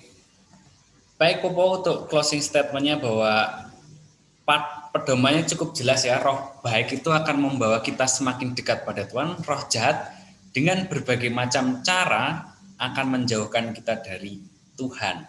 Itu satu statement terakhir yang disampaikan Popo tadi juga merangkum diskusi kita malam ini. Gitu. Mungkin itu saja, Suster. Ada banyak sekali pertanyaan yang masuk dan saya sendiri juga merasa diberkaya oleh sharing dan pertanyaan dari teman-teman semua.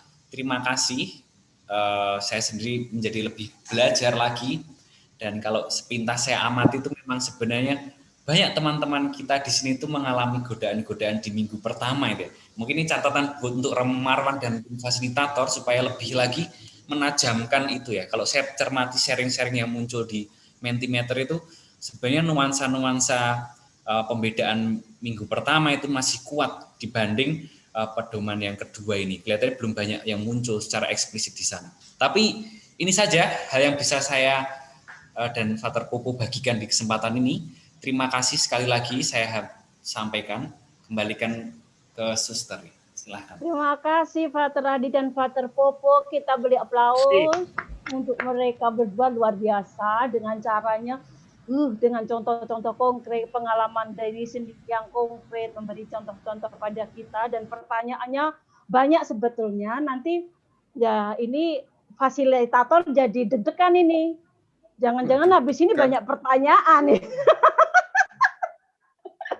Ya enggak apa-apa, buka. Kalau Anda mulai berani membuka diri untuk bercerita, kita yakini bahwa membiarkan roh Allah masuk untuk memproses hidup kita. Gitu saja, percayain begitu.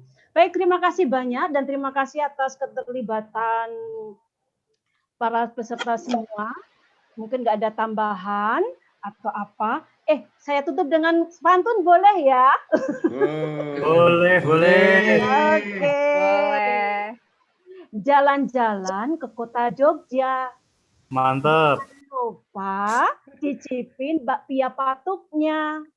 Iklan.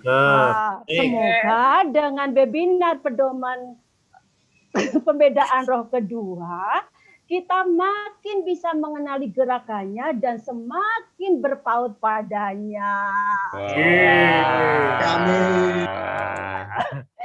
Oke, baik. Kalau nggak ada tambahan, kita bersyukur bahwa semuanya sudah berjalan dengan baik. Internet semua lancar, walaupun jumlah partisipan itu naik turun dari 85, 83, sekarang 80, tapi masih di atas 80, puji Tuhan, kita bersyukur untuk itu. Mari sebelum foto bersama, nanti closingnya baru foto bersama sesudah doa saja ya. Kita tutup dulu dengan doa. Mbak Siska minta tolong untuk menutup acara kita dengan doa. Baik, terima kasih Suster. Apakah suara saya terdengar Suaranya jelas? cuping. Putus. Wah. Koneksi sudah baik. Apakah sudah jelas? Belum, Mbak Siska.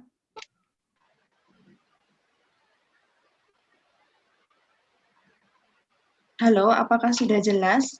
Jelas. Oke. Baik, kalau sudah jelas. Bapak Ibu, mari kita tutup webinar kali ini dengan doa. Kita hening sejenak. Mari kita mengendapkan hal-hal yang sudah kita dapat selama webinar pada malam hari ini.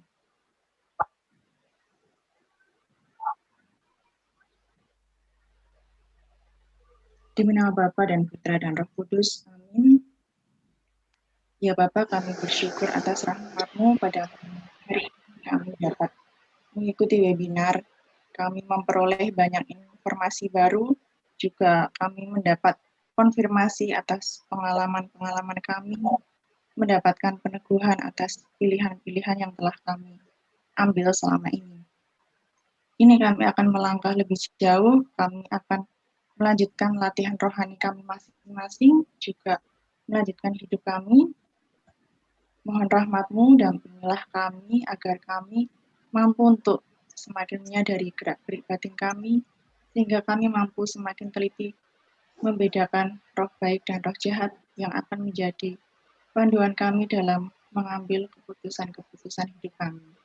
Dan akhirnya kami serahkan perjalanan kami ke dalam tangan kasih-Mu. Amin. Mohon berkat dari Romo Marwan. Tuhan beserta kita. Sekarang dan selamanya. Allah yang Maha Kasih senantiasa menuntun dan mendampingi langkah kita, khususnya dalam latihan rohani pemula yang kita laksanakan dalam nama Bapa, Putra, dan Roh Kudus. Amin. Terima kasih Mbak Siska dan Romo Marwan dengan berkatnya. Saya sebagai pembawa acara dan pembuat heboh di acara ini, mohon maaf kalau membuat kegaduhan. Biar ada malam ini acara terkenang, mohon waktunya sebentar, kita mau ambil foto bersama. Silakan beri wajah yang terbagus.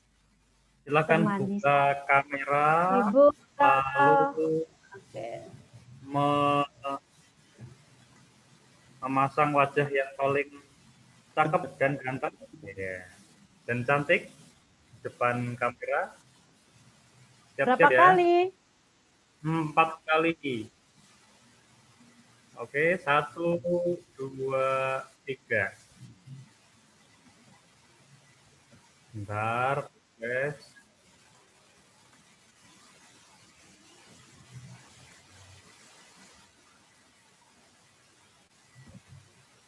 Oke, sekarang yang kedua. 1, 2, 3. Ya. Proses lagi, sebentar.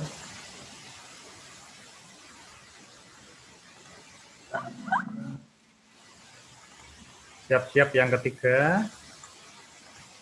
Garing. 1, 2, 3. Ya. Proses lagi. Siap-siap yang keempat.